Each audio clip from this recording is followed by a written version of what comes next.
Week 1 reaction show episode the Sports Gambling Podcast Network is brought to you by Kalshi. Make real money predicting sports, people. Kalshi is available in a ton of states, and you get $10 free with the promo code SGPN. That's Kalshi, Kalshi, promo code SGPN. And remember, as always, folks, to let it ride.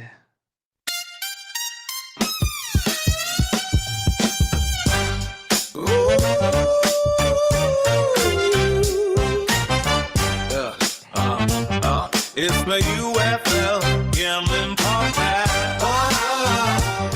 When the crossroads people shit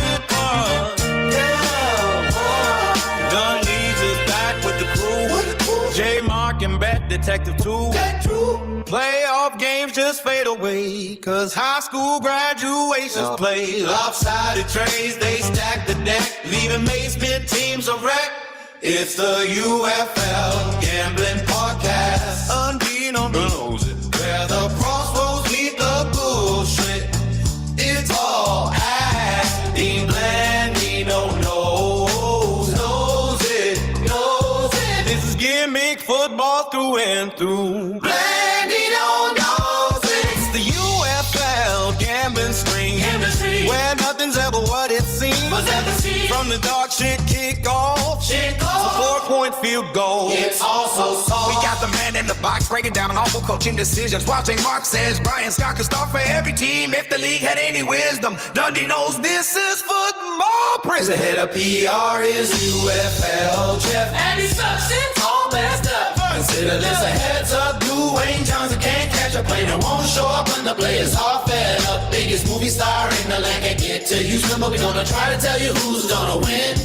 Playoff game just fade away, cause high school graduations play. Lopsided trades, they stack the decking. Ooh, leaving basement teams a wreck. Leaving maybe no knows it.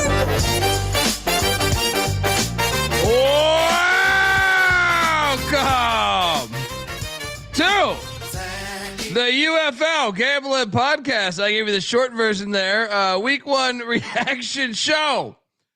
Welcome. YouTube.com/UFL or at UFL Gambling Pod. Check it out. Hit like, subscribe.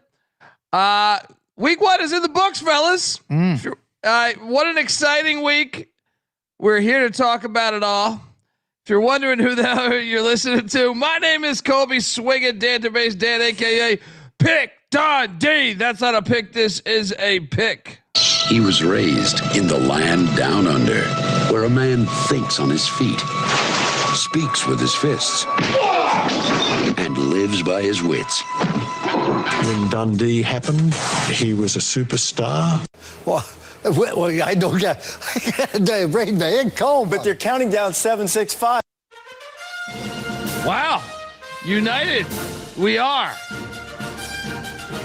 Got a game on right now. Good job with the Renegades bringing back the logo from before. Good job. Helmet looks a lot better. I'll give you a thumbs up. I'm going to start off on a positive note, fellas. Helmet looks a lot better. Crowd looks the same, but Frisco, Arlington, it don't make a difference. I am joined by my co-host. He is the host of the Bottom Line Bob's podcast. Give it up for some know him as Scumbagger Rant, some know him as the Bet Detective CJ Sullivan. How are you, pal? Good. Glad we got the show in. First week out of the books. We went 3-1 as a show. I think we all had the same 4 plays, right? Even hit a Battlehawk money line, by the way. I don't think we had the same 4 plays, but I do think no, we didn't. You're right. You had DC. Yeah. I was on Battlehawks and Battlehawks money line. But doesn't matter. It's good. We got out of the way. Great halftime shows all around. They blew out the budget for the opening day weekend, and crowds were okay. Last night, not so much, but Louisville was lit. That's for sure on Friday night.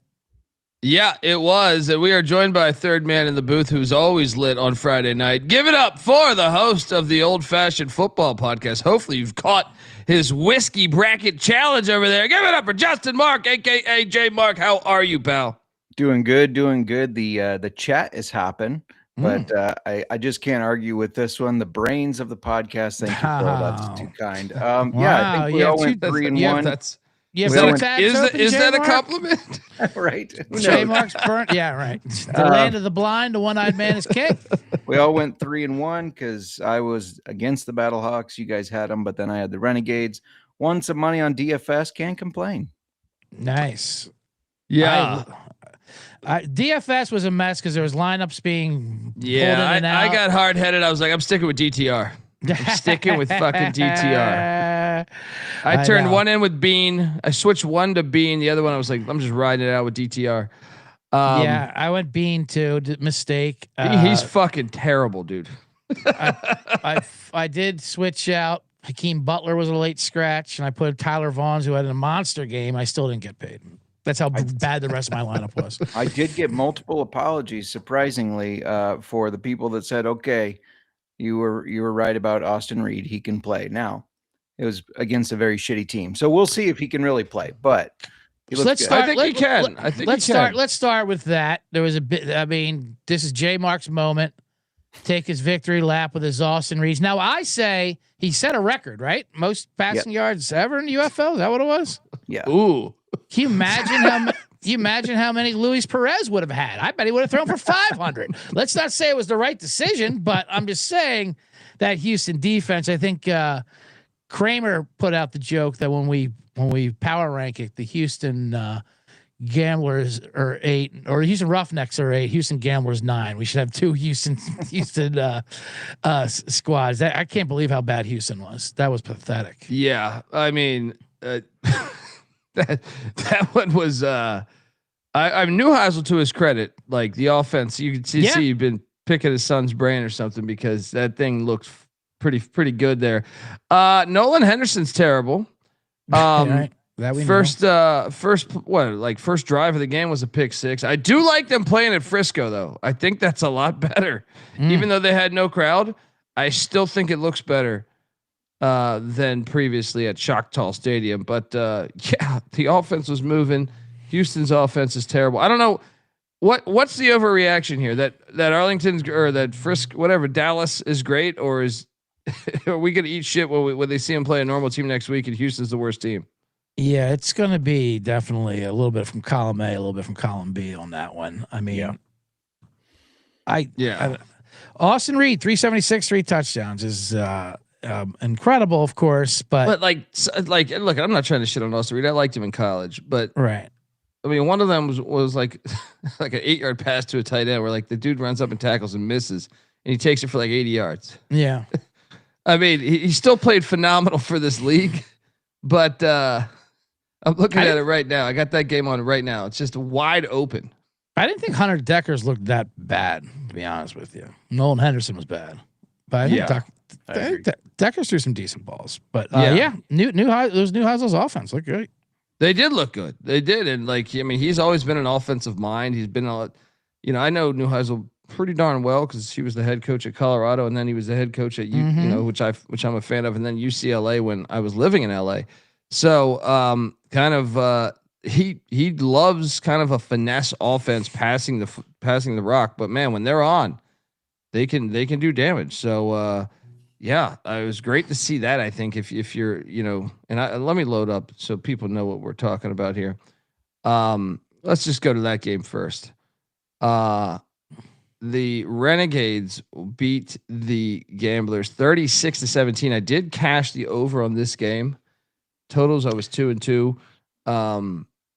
Shout out to Jalen Cropper, had a big game. Right? I was just gonna say our theory of overs until they adjust with the new rules might have been a bit ambitious on our part. Watching that first game, we're like, we might have made. Well, they don't really have here. a preseason, right? So it's like that's what I'm saying. We usually play the unders coming out because they're so bad coming out of the gates. There's no preseason. It takes them a while to get clicking. They did. And even to these new rules, like even the 4-point field goal and blah blah blah. Like, okay, yeah, technically you can get one if you have a kicker that can do it, which we saw in that first game. We're like, oh, no one has a kicker to do it until whatever happened in the Battlehawk game. But I mean, good Lord.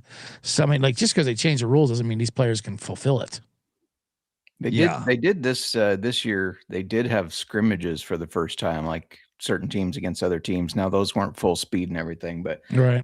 I thought that would help with the scoring as well out the gate. Obviously, that was wrong. Yeah, it was not happening there. But my God, look at these numbers on these gamblers rushing them. 42 rushing yards, 28 of them from Deckers. I mean, Yeah, and they only that's- ran their running backs a total of 6 times. I know you're Yeah. behind, but in this league, you gotta try to run the ball. well, I feel like that's a common thing though in this league, right? That's Like true. I feel like like you could see last year. I feel like that was a common Well, I theme. mean- maybe on Houston last year. I think that was a common theme. Yeah, and that's someone too. He likes to open it up, obviously, but look over to Dallas. Even Neuheisel ran it 26 times for 72 yards. Not a great pop, but Lingard Yeah. had a little bit of pop there. Former 5-star recruit. I mean, that's a guy that Mm-hmm. everyone thought was going to be great in college, and he still got that potential. So, the most impressive thing about Austin Reed was 9.4 yards of completion in this league. That is Yeah. that's pretty massive. I mean, I know we talked about Bryce Perkins last year in Michigan. He had a game where he completed like 12 yards of completion. That's the only time I can ever recall like double digits where you threw the ball that many times. He threw the ball 40 times, and to get 9.4 4 yards of completion on 26 passing completions is actually really good. It's actually like really good for the spring league. So shout out to Austin Reed. He had a 120 rating besides the record of 376 yards. But like you said, though, there was that Neuheisel's this scheme. Like people were open. Tyler not just Vaughn's, but they don't really just open. They're open with space to run after the catch. I mean, like Yeah. it was crazy. Tyler Vaughn's, of course, monster game. 7 I have for the game on right here, 144. dude. Yeah, That 7 for first 144 touchdown. and a touchdown, 9 targets. Merriweather, Greg Ward with a huge 66-yard touchdown play. The Love to see ex-Philadelphia him. Eagle. Love to Yep. see him back in the Rutgers Scarlet Knight. He played quarterback in college, Houston Cougar, I think, buddy. But I thought he went to Rutgers. No. you're getting your Reds confused. Mm. But he might have maybe transferred. Nowadays, who knows? I'm gonna But look at Greg Ward numbers. he played quarterback in college. I know right? he did. I know he was Yeah, a quarterback. yeah. I know he was a quarterback receiver. You're right. Houston Cougar. I'm getting the Reds confused. Did he only play at Houston? Yeah, 2013, 2016. Good for you. Parents: Greg Ward Sr., obviously, and mother Mary. I mean, if I know we got to give our power rankings, but I pretty sold on gamblers being maybe. I mean, Orlando did not look good either, but and if any, I mean, I don't know. Let's go back to the first game and jump in on the Stallions and Kings game, the DraftKings against the Stallions. What a game this was. This was super fucking annoying because as someone that took the Kings money line, Yep. you fucking Bean is awful. What was that throw? I mean, they shit the bed so many times. It was He made some good passes. Yeah, the fumble in the end zone didn't help, but They get the a first 50-yard interception- kick return. the first interception wasn't on him. No, That that's was fair. the, But the fumble. Yeah. The late interception was so bad, dude. It was like that was like playing jackpot. You remember 500? You remember that game, jackpot Yeah, at 500? Sure. They had a kick return to like the 50-yard line. You're thinking all you need is a field goal to win this thing, right? So you need like 10, 15 yards. He just throws a deep ball that is so off timing wise. Like it was basically playing 500. Yeah. And then he got the ball back again, and he was terrible too. But yeah, I mean, 51% completion percentage. Yeah, that's not great. going to do it much. It's not going to do much there. I'll tell you one thing though. I think the Stallions are not very good.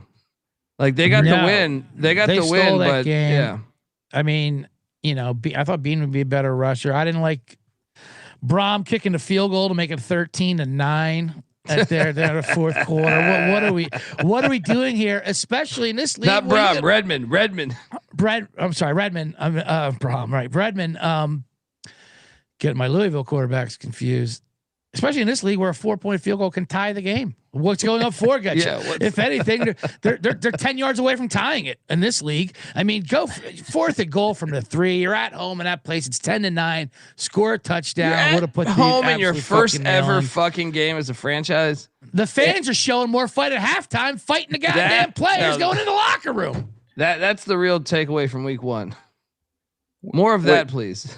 What was confused awesome. me most about that 4th and goal and not going for it is either the Stallions offense was not that good or the Kings defense is better than I expected. I mean, they had pretty much maintained them the whole game. Yeah. Why not just risk turning it over there? I don't understand that at all. That was a stupid decision. Defense was hitting them hard. Well, we kind of hit on that though.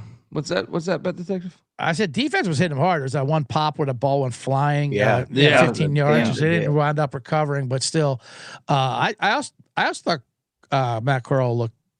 He came up with some clutch throws. He converted a lot of third down plays. That It was a final tough drive. atmosphere. Yes. Specifically, the final drive I thought was very impressive. Yeah, it was under 9 minutes to go. 13 play, 66-yard drive, and then they scored with under 2 minutes to go. Yeah, they did RPO. He fit Russ wide open, and then all those third down plays to who did he kept in? Mickens.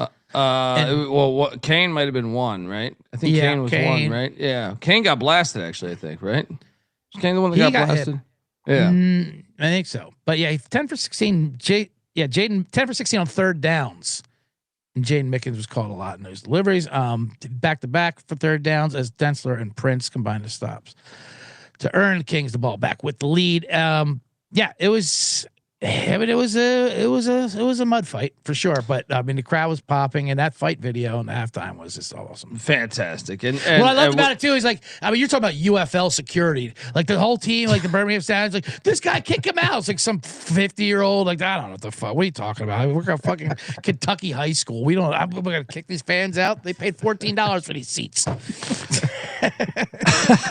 I will say, they still don't run it to McFarland that much. Yeah, I mean, he got 10 or 12 carries. Like gross. they gave absolutely gross. They just refused to rush him. They gave him 12 touches, and he had 1 for 15, 12 for 39. He wound up with Snoop Connor led them in rushing. I did like Snoop Connor preseason. I think they probably established the line the best of anybody as far as non-quarterback rushing, right? Right. They ran the ball. Yeah, I mean, non-quarterback rushing. 16 attempts for Snoop, 12 for Connor, and Tyron Davis-Price, the LSU standout, had 4 carries for 14 yards. 108 yards with their actual running backs on the ground. So that's a commitment. Yeah, like if you look at it, Louisville's leading rusher was Jason Bean with 27 yards. There, Snell again. Benny Snell had 12 yards. Yeah, what are we talking about here? Yeah, I mean we'll see. I mean, I guess if you're a Birmingham fan, listen to this, you're thinking, okay, well, we still have just showing the commitment to running the ball. Yeah. I think it's half the battle. I think if you look at this league, like even DC last year, or DC really their whole existence, and then Birmingham's whole existence, they've been the best, like two of the best franchises on the ground. Yeah. And normally in a league like that, like this, where normally in any league, but more so this league, I think that is a substantial thing to control the clock. And normally you end up at least being a playoff team, being a great rushing team. Michigan, a lot of those years too, couldn't throw the ball for shit, but were able to run the ball. Yeah. Mickens, by the way, had 9 targets, and he had caught all 9 of them for 102 yards there. And shout out to Lucky Jackson becoming the number 1. Seems like all those, especially those XDC defenders last night. Roland was rolling. Yeah, Roland was awesome. But Lucky Jackson was awesome too. 8 targets. It seems like they're pretty wide receiver 1 dominant in a lot of these games. Colby, to your point with the run game and these teams doing well, like Michigan with their run game, I thought Benny Snell and Ian Wheeler were going to be, or had the potential to be, like the best combo of running backs. I mean, both guys have some NFL experience. And to have Snell go 5 for 12, the 2.4 average, Wheeler 2 for 2, and that just horrible fumble on the goal line there. Like, I don't know. I don't know what it is. It's been a problem in the UFL though, but like they don't. Mm-hmm. I don't know if it's like they've had meetings before the season, like let's be a passing league, but there's not many physical, successful run teams with your running backs. I'm saying with quarterbacks, there has been, but Right. I only, like I said, like Michigan 1 year, Birmingham every year. No, even Birmingham last year. I feel like that's why they didn't win the championship, is they couldn't run the ball. Remember, they were like a shitty rushing team last year. But DC, I feel like certain years were able to establish the run. But what do you think about Louisville? I took a future on them. long term because I don't know that I came away super impressed. Yeah, no, I'm selling on Louisville. Obviously, I think it gets right. I was playing the home opener there, being lit, and it really was. I mean, obviously with the crowd fighting, and they couldn't have been more into it. We got the cover, but the missed extra point. Once he missed that extra point, I'm like, oh, they're going to win this game. Dude, they're missing field goals left and right too. Yeah, what was the kicking number? Oh my, yeah. Birmingham's kicker. He I'm assuming he got cut. I mean, they looked terrible. I mean, it's just absolutely fucking horrendous. He went, Garbley. He went one for 2 on the field goals. But then when you add in the mix, the PATs for sure. Yeah. How about LaVisca Chenault barely getting in the game, just a returner? Yeah. That's a little surprising to me. Bizarre. It's like they have disdain for the NFL players in this league. You pile of shit. You're too good. Fucking come in with your highfalutin health insurance. Get out of here with that shit. Yeah, I have issues with the Kings. I don't think Bean's the guy, to tell you the truth. Like, they need to find. I mean, I guess Bean gives you a shot rushing the ball that could be dangerous, but I don't see Louisville being any good if he's their guy long term. Who's their backup? Who was their backup? We talked about this on last week's show that we did, because I said he should get the starting job, and I don't even remember now. But I would like to go on record that J Mark was a Bean hater from the beginning. So, well, so in college he ran Chandler Rogers. Is he on the roster? Yes. Did he make it? Because Chandler Rogers, right? I'm not. I don't know how much I like that. Where'd he go? North Texas. North Texas was a transfer from ULM, I believe, right? I will say I mean, I know it's just practice clips, and they're just practice clips, not against defense, not tackling. But Chandler Rogers looked like he had some nice mobility and some throwing on the run. I would be curious to see if he can add a little bit of something to the offense. Dude, listen, he threw 29 touchdowns and 23. Get them in there. What the hell are we doing? What else do you need to see? That is true. Like he is much more of a passing quarterback. Yeah. You would think Redmond would want that to run his offense. Bean's college system, like, with all due respect to Bean, I know he's a hell of a track athlete, but like Lance Leipold, it's like a one read pass offense. So I don't know how well that's going to translate. It is hilarious looking at Chandler Rogers' career. He was at Southern Miss, then Blinn College, then ULM for 2 years, then North Texas, then Cal. North Texas, yeah. So he's used to going through a lot of different offenses. But yeah, I mean, I think it was be a better shot. I don't know how much I love either, to tell you the truth, though. But I think he's a better passing option for Redmond's system. More importantly, is Birmingham in trouble? Their defense looked fine, but what's going on there, AJ? I mean, I think if anything, like they did look like shit to me, but at least like they were one of the teams that could have success on the ground. I won't hit the panic all the way. Yeah, no, for sure. I don't think we didn't think they should be favored preseason. I still don't think they should be favored, but yeah, agreed. They're definitely in the top half of the teams, no doubt. Yeah. Anything else you guys want to say on this one before I next slide it? Louisville just fired their coach. Is that true? Fired a coach. It says. Oh. Can we do a deep dive on that? I'm gonna not your East Carolina guy, right? Don't fire my boy Logan, you piles of shit, folks. And there's no way after one game you're gonna give the guy. And there's no way anyone went face to face with Jamie Sharper and fired him. Yeah. Folks, I want to tell you the UFL Gambling Podcast is brought to you by us. Yes, we are part of the Sports Gambling Podcast Network. Baseball is back, and so is the MLB Gambling Podcast. Daily Picks Podcast, breaking down all the MLB action. Also, check out the college baseball experience. Get it all on the SGPN app or wherever you get your podcast there. We're also brought to you by Kalshi. Kalshi is a real money prediction market, legal in a ton of different states. Kalshi's got a ton of trading options for your favorite sports as well.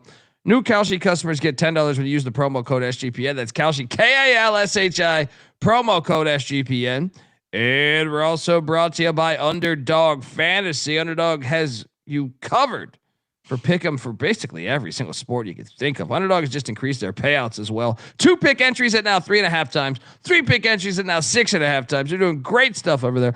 Underdog's got a brand new offer for new customers. Play $5, get $50 in bonus funds when you use our promo code TCESGPN. So do that and let it ride. All right, we are back. Did we get any word of who was fired? Their offensive line coach. Offensive line coach being told. Okay. That's not an ECU guy. Kick rocks, dude. Well, if you only run the ball, if Bean's your leading rusher with how many, what did he have? Like 14 yards? Something like that. Let's jump over to the Saturday morning game. Will be completely honest. I watched these on the recaps. Yeah.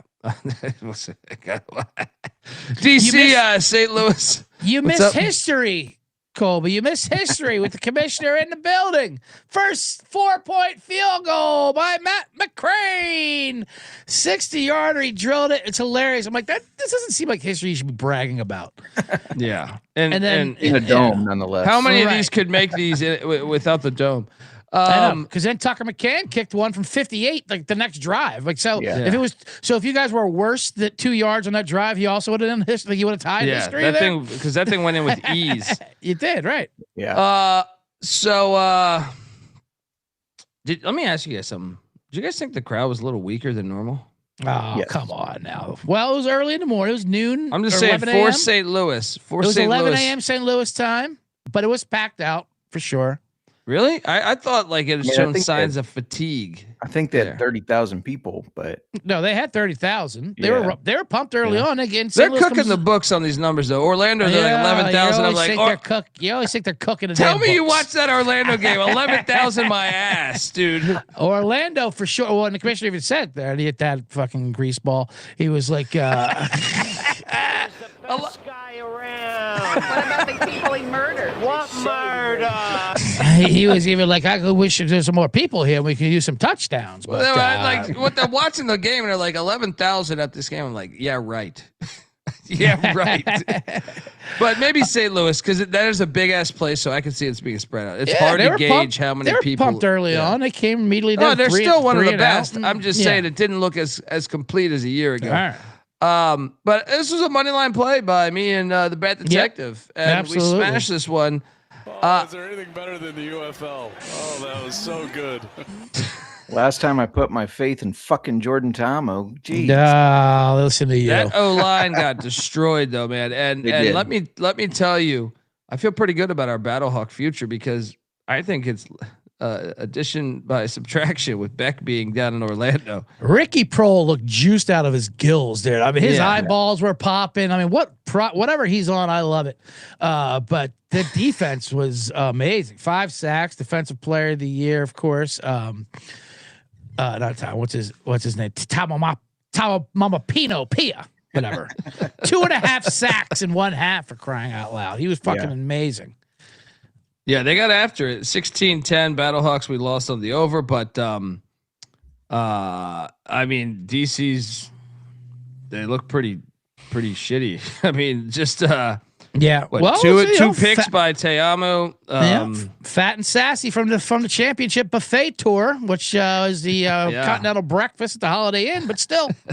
And say I'm not Abram Smith 1 rush, 0 yards. What's up, J Mark? Oh, I was gonna say I'm not feeling super confident about my DC Defenders future. That I said this is the way to go. Like after watching that and that O line, I'm nervous about that. That's cooked. It's not cooked. That thing got cooked when Greg Williams left. All right, his son was doing. He's got his junior. Take one of those G's off. He's got one of his juniors there. Yeah, Silvers looked okay. Threw for 198. He had a slow start, 91-point rating. Yeah, I mean, Tommy looked bad for sure, but the defense of St. Louis is what looked good. Interesting enough, these Battlehawks now take a 10-day break because they play next Tuesday against those. Hey, credit to them. Credit Tuesday to them for football, doing that. Right? Now, we gotta love that. I will say, okay, so like I do love that. It's like they're listening to us. Tuesday night makes sense, right? Yep. Shout out to JPN. Giddy up. I just got, as someone that appreciates lawn chair quarterbacks, Mm-hmm. I just want to go to the vault. Okay. And give you this gold. They go trips left. Silvers trips, falls at the 9. I mean, that was offsides, right? Oh, come on. He's off the edge a little early. Look at I mean, come on, dude. Come on. It again. Trips left. Nah, that was good. Trips, falls at the 9. it was the right play. God bless what we've turned football into. Going down was the right play there. Good play. Throw that Silvers. shit away, dude. Throw that shit away. They still got 3 points though. He didn't time. How about run the ball? How about give fucking That Jarvin reminds me of Jim Everett and Candlestick. How about give did the Jarvin same Howard shit. the goddamn ball? Yeah, Yeah, it's no true. kidding. Yeah. Yeah, honestly, true. Shout out to my DFS play, Abram Smith, who had 1 carry for 0 yards. Well, I had LaVishka Chenault, 0 catches, 0 yards. We're looking live. Yeah, looking live. All right. Deion Jackson at least did something. He got, besides getting the end zone, he got 17 carries for 57 yards. My Lord. Yeah, I mean, what's the biggest takeaway here? And by the way, like at least I felt like they committed to the ground attack too. St. Louis did.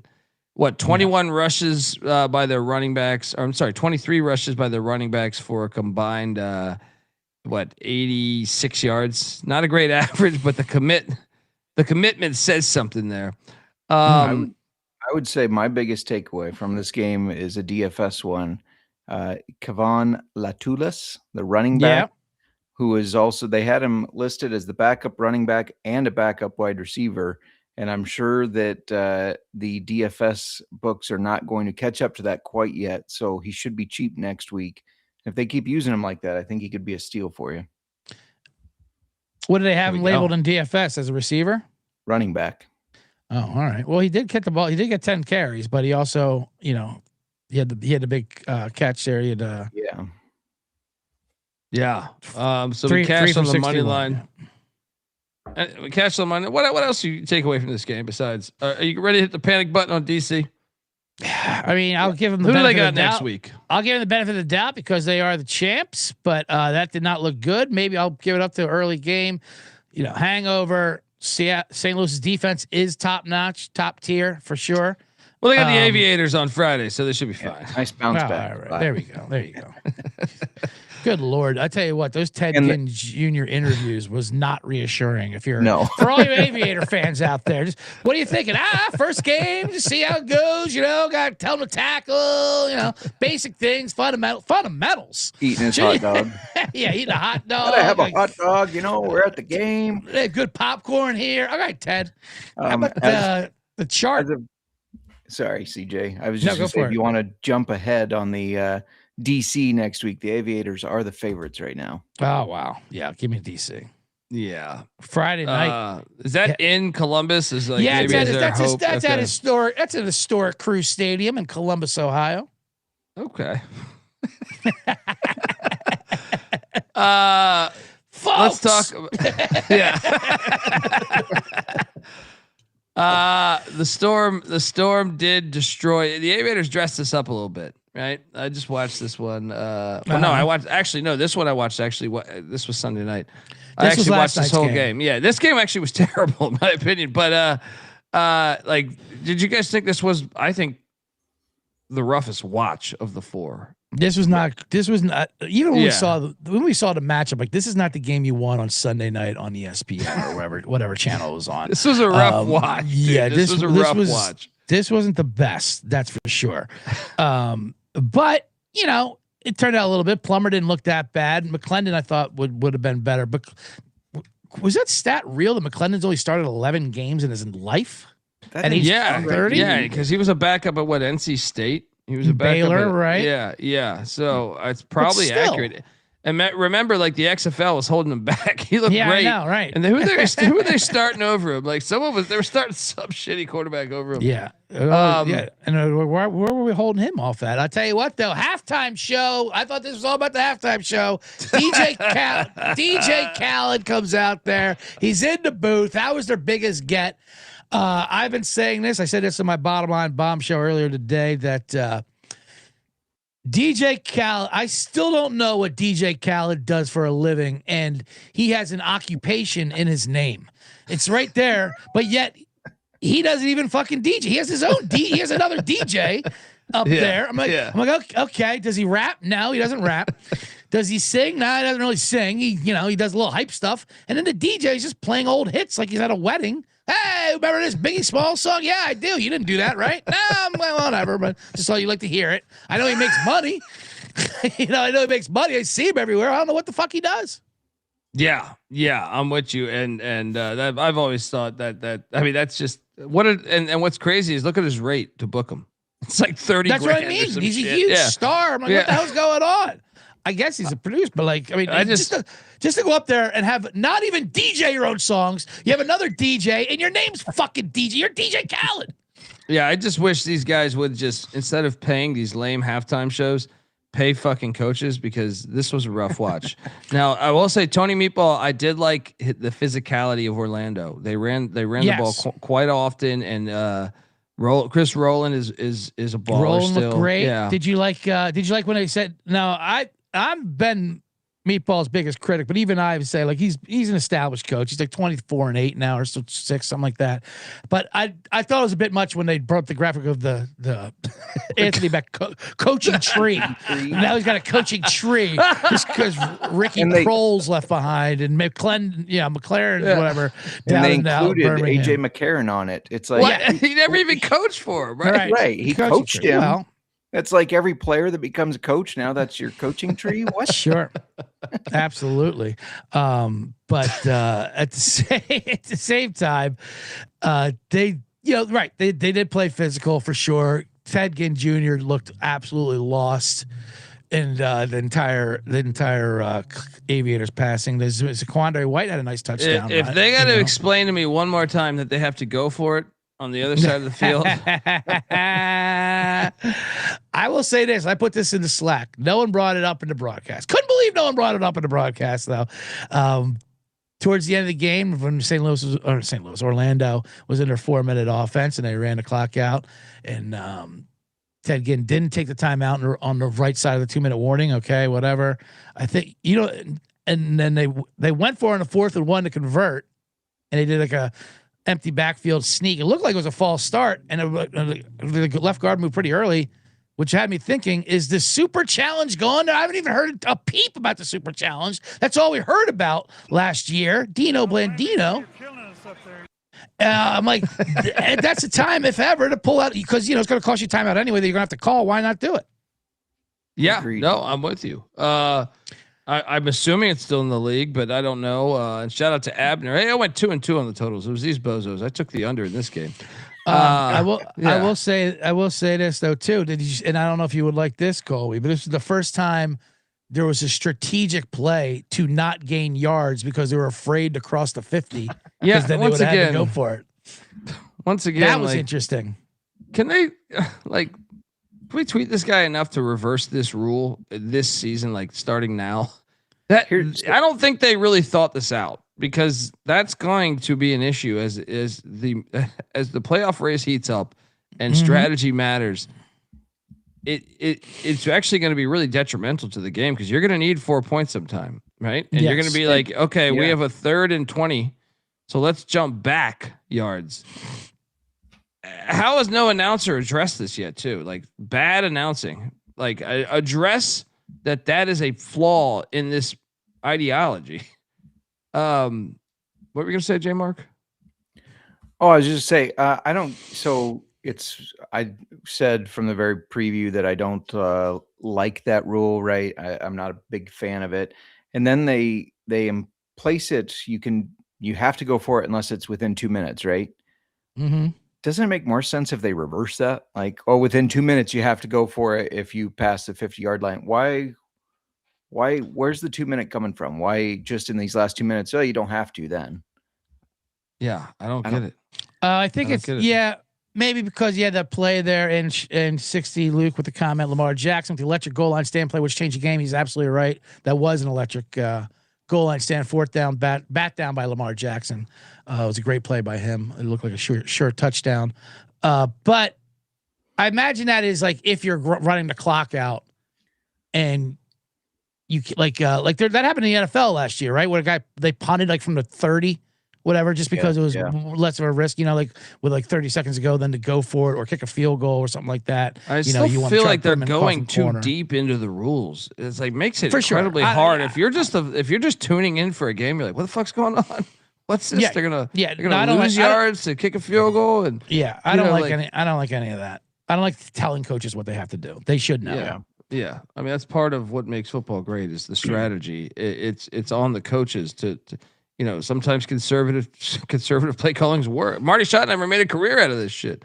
But shout out to Mr. Matola here. Wife was very excited to get home from the farmer's market, expecting to watch a movie, and he put the game on.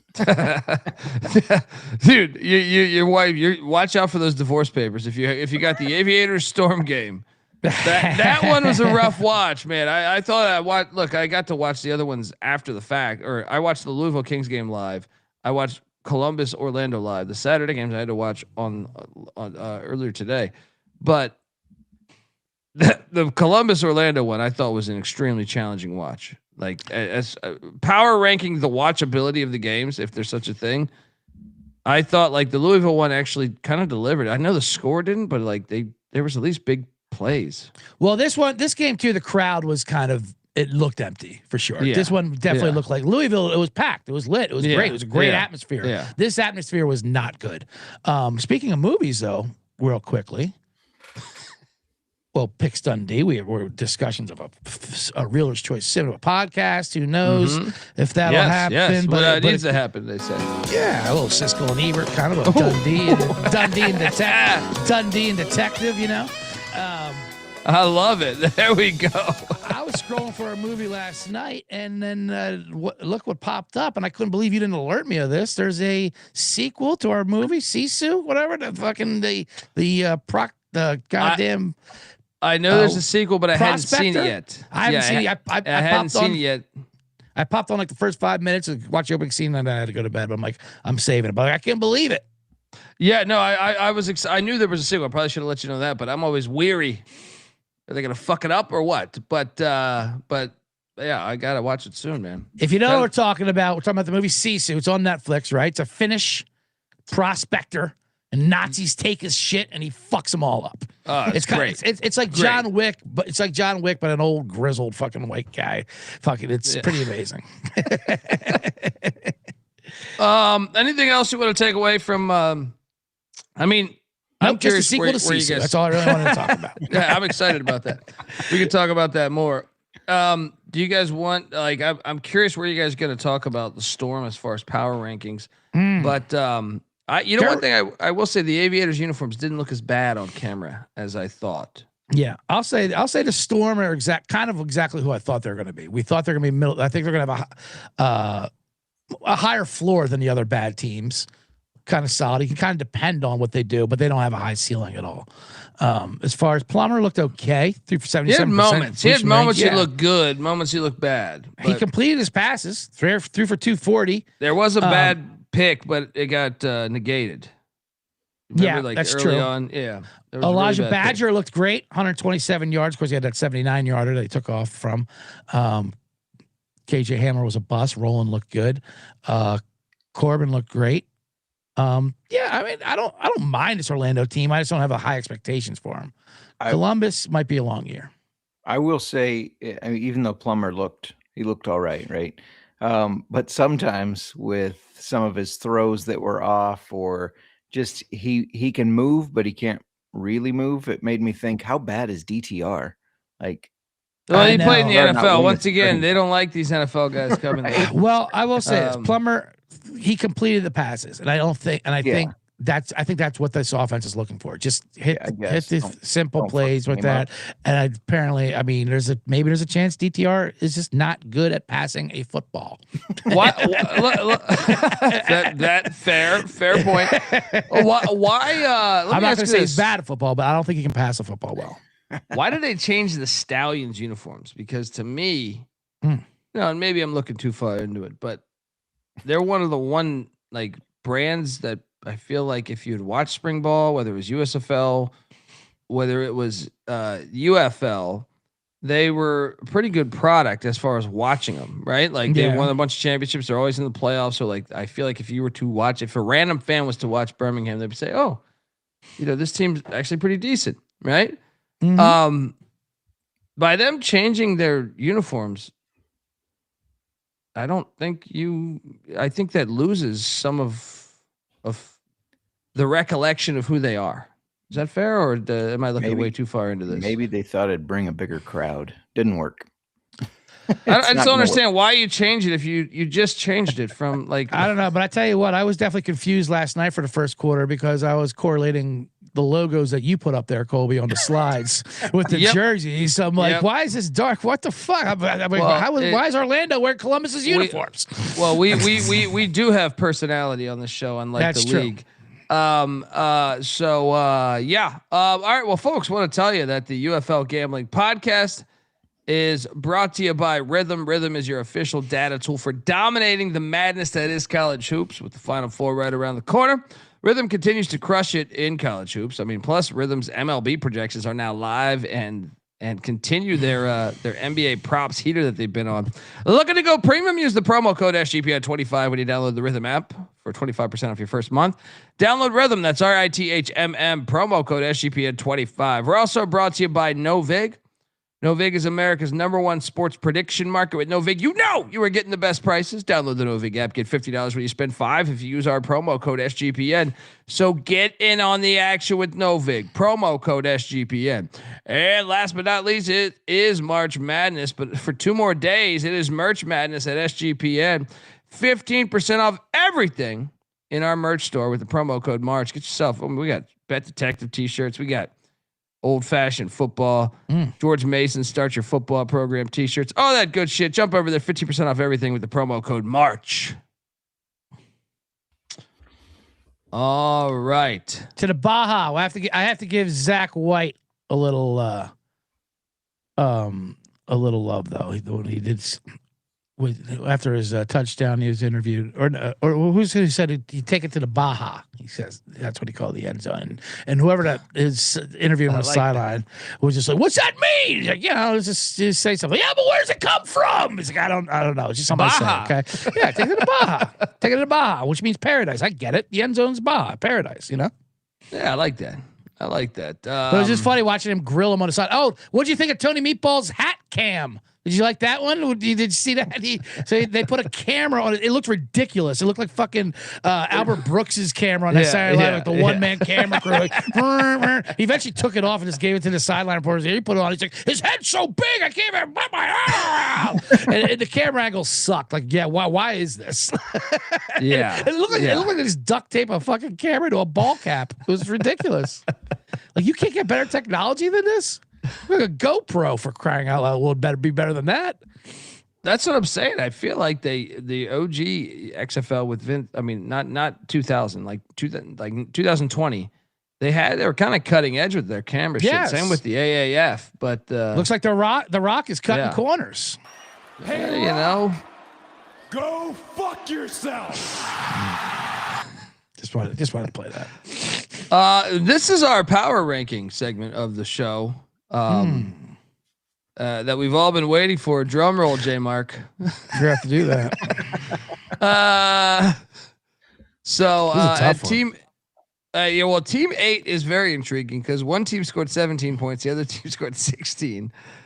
But I'm gonna go ahead and confirm to my I believe that the Aviators are the worst team in the league. So I will give that the 8 seed, even though I know Houston looked worse. I think they found something with Deckers, and I think that's intriguing. So I will give the Aviators the 8 spot. J Mark, what are you doing here? Well, you threw me going to me before Bet Detective. Well, he wasn't ready, so he's throwing his shit together. So I jumped in. I'm ready. I'm ready. I'm with you, and the reasoning is, I don't know if either of these teams is going to get a lot better, but I trust Sumlin to make more adjustments than I trust Ted Ginn to make adjustments. So I think that and Deckers look good. He did look good. Yeah. Former, he grew up in Iowa. Loves the gamble. In there. Loves the gamble. Absolutely. No, I just it comes down to coaching, and I don't know if either are a great coach, but I do trust someone to make more adjustments than Ted Ginn. Yeah. What you bet detective? Who you got number 8? Houston. That was fucking pathetic. Are you kidding me? That was the word. You let goddamn Austin Reed set a UFL record. Are you insane? Allow this thing? They have no chance of changing anything. Columbus, at least they fought. They came in there. They got McClendon in there. They had the ball. McClendon is good. He is good. Yeah, McClendon's good. Now their O-line got lit up, but they had the ball at the end of the game with a chance to win it. I mean, Jesus Christ! How do you watch what happened and not say Houston is by far the worst? They started team. the wrong guy. Henderson. They found something once they were down 40 points, and they put that lefty in there. Yeah, sure they found something. Oh man, yeah. No way. You got my number 7. My number 7 is the Houston Gamblers. Great segue into that. I was trying to find a reason to put them at 6. I was like, wait, man. But then I'm like, don't do it, Dundee. At number 7, I have the Houston Gamblers. J Mark, what do you got there? I have the Aviators. Both these teams were bad. They both looked really bad, but Houston, not the Aviators. I was about to say, I was like, huh? Yeah, I got the Aviators at both of them. No, I have Houston. Both looked bad, the Aviators and Houston, but I just trust Houston to maybe make the adjustments to get a little bit better.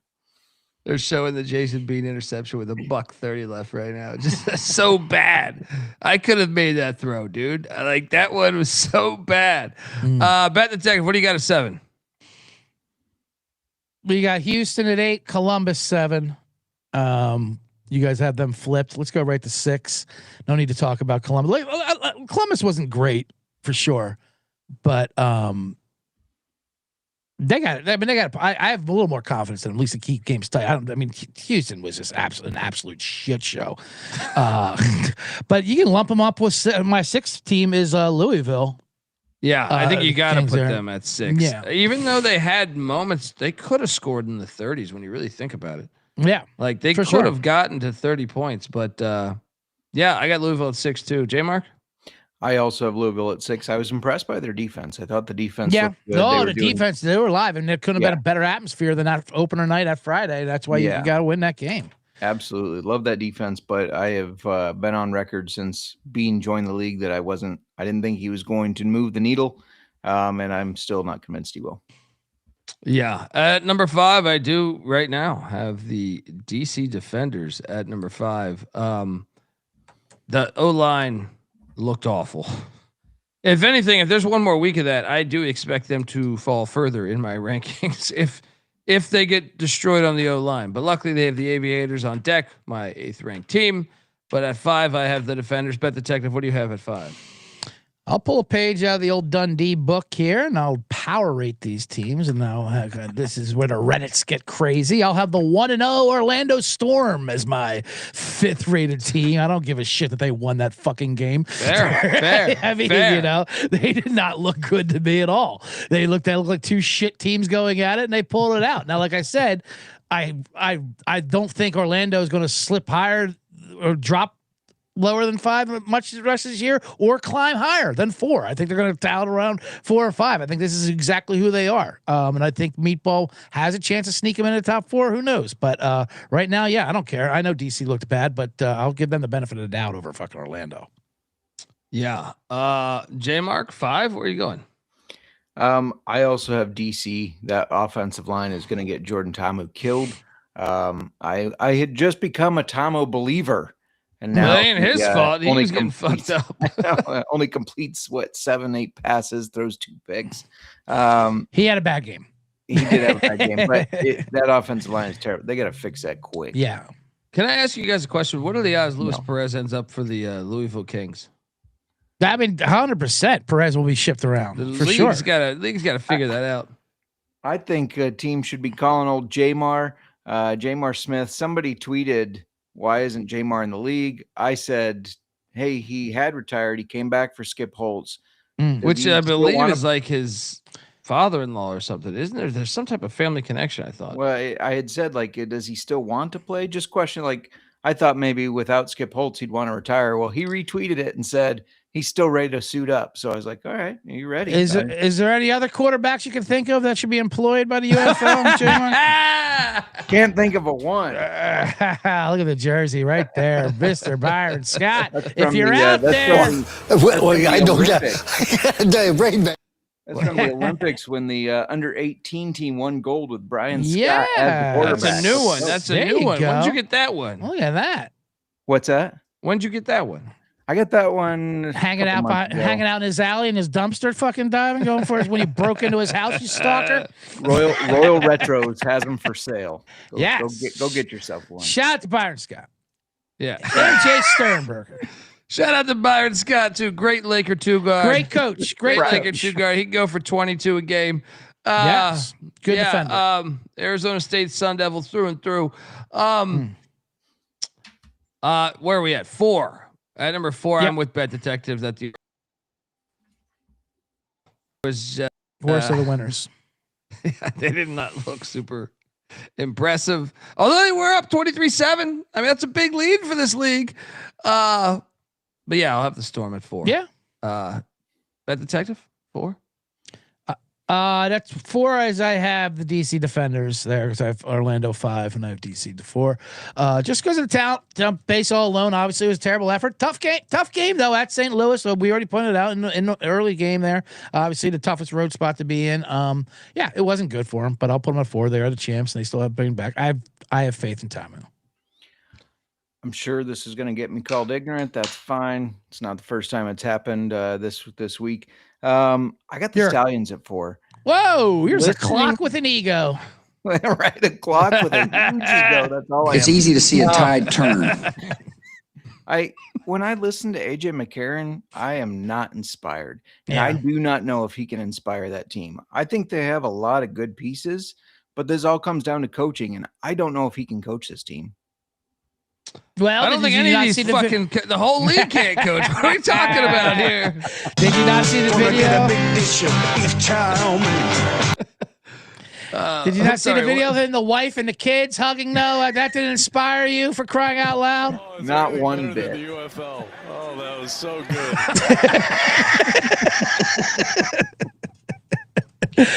Oh man, I'm with you. I have Birmingham at 3, right below DC. There, I mean they got. Say what you want. They got the win on the road in a tough road place there, and Matt Corral did look. I think he looked resilient enough, and their defense looked good too.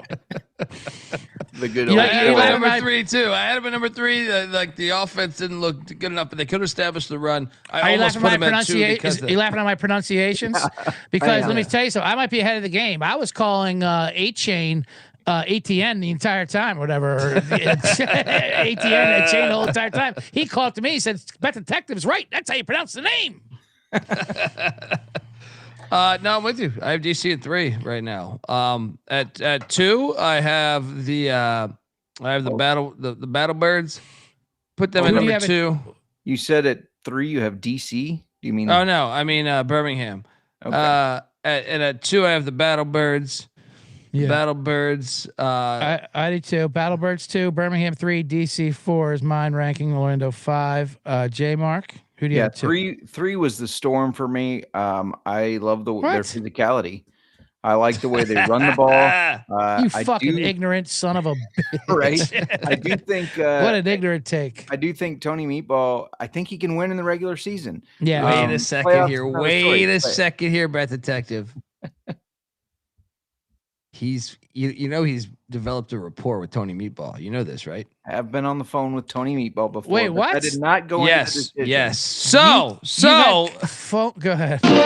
All I know is we're hard-working, tax-paying people like you, and we don't take shit from nobody. You got that, asshole? Ask me. The fucking union that works for you. they're pals. They're pals, buddy. Unbelievable. You didn't know that, I did just you? like his commitment to the run. I think he. I just like his commitment to returning my texts. Yeah, their, right. Their defensive coordinator. I'm blanking on his name. I think he's had a good. They defense. got 2 of He them, did- don't they? He did when he had. He was with the Battlehawks, and I thought their defense played well. They had Martin Bayless, I thought, right? They got Donnie Abraham playing. Donnie defensive. Abraham. Yeah, he's a DC. Bayless He was is their the, DB coach, I think. Yeah. He was the DC for Battlehawks with Tony Meatball. I think he's a good DC. I think they. Yeah, you know they were both on the New York right. Jets together. They were both on the New York Jets together. That's yes, probably absolutely. the connection. Nice. Martin Cool. Bayless is their special teams coach, which is interesting. And then Get 2, Tony I had Meatball. Battlehawks like you guys. Get Tony Meatball on the show for crying out loud. What the hell is he doing down there? Fucking Delran, New Jersey kid. I'd probably get that whole it's a gambling. Why? But the league promotes gambling. So He's from Delran, New fucking Jersey. He knows gambling. He's Tony Meatball. I know, but the league doesn't like them promoting the product. Well, Look, they got Pam Maldonado, their gambling experts. Like, she was so bad. She's the fucking worst. God bless her. Sweetheart. Why do they not have Stormy do those? Like she I know. actually knows Right. gambling, She can do the right? sideline and the gambling. Pam up there. I mean, good girl. She's, sweet, nice as can be. As exciting as a box of rocks. And she's just fucking her gambling thing is just so basic. It's like, tell you what interests me is Dallas to win it all. What the fuck? I also liked when they gave out the locks before the I think that was before the DC Battlehawks. What's Harry Douglas, his lock? Yeah. DC money line minus 205. It's like, what the fuck are you doing? Yeah. Let's Harry just Douglas take a heavy money line. favorite and make that our lock. Why not? And then he lost. So all of us are overreacting, and we all have Arlington as the favorite. The DK adjusted this, so currently the Renegades or Arlington or Frisco, whatever the fuck you want to call yourselves, Dallas the Renegades. Renegades. Okay, are plus 275. Birmingham's plus 275. This is on DK. Now, DC. I would say if you're going to make that play, I would head over to mybookie.ag where you can get Dallas at plus 480 right now. Woo-hoo-hoo-hoo. Yeah. DC's plus 425. Birmingham plus 500. The Storm plus 650. The Aviators plus 1,000. The Kings at plus 1,800, and the Gamblers at plus 4,000.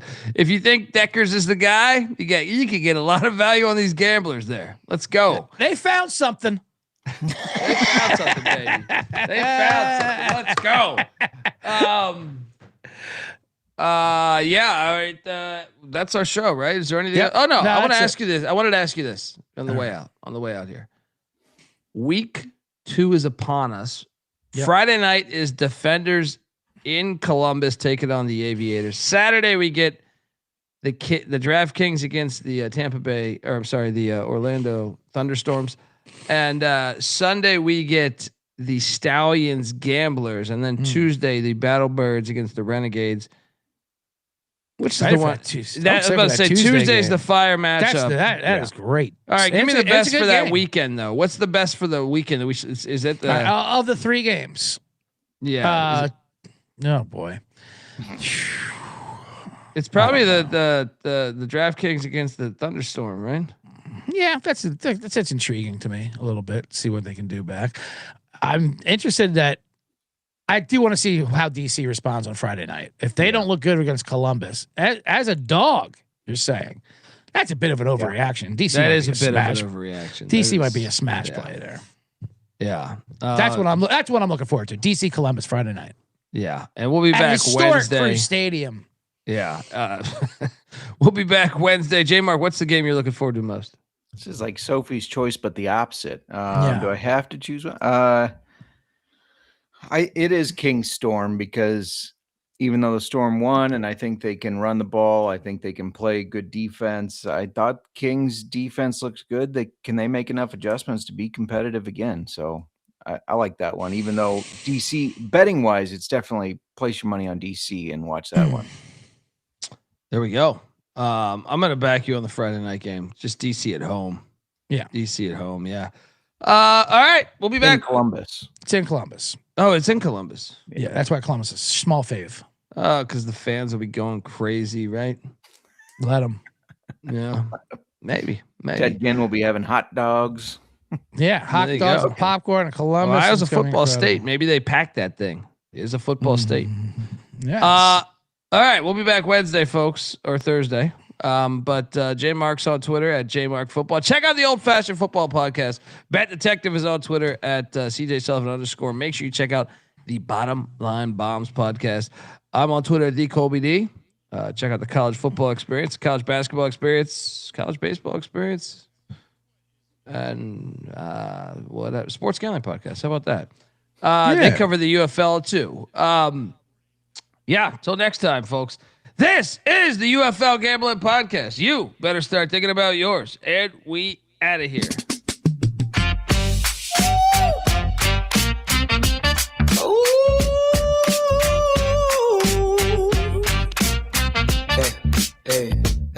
It's the UFL Gambling Podcast. Santino knows it. Where the crossroads meet bullshit. Good bullshit. Dundee is back with the crew.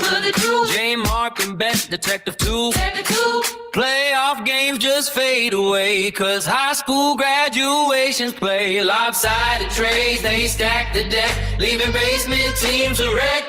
It's the UFL Gambling Podcast. Santino knows it. Where the crossroads meet the bullshit.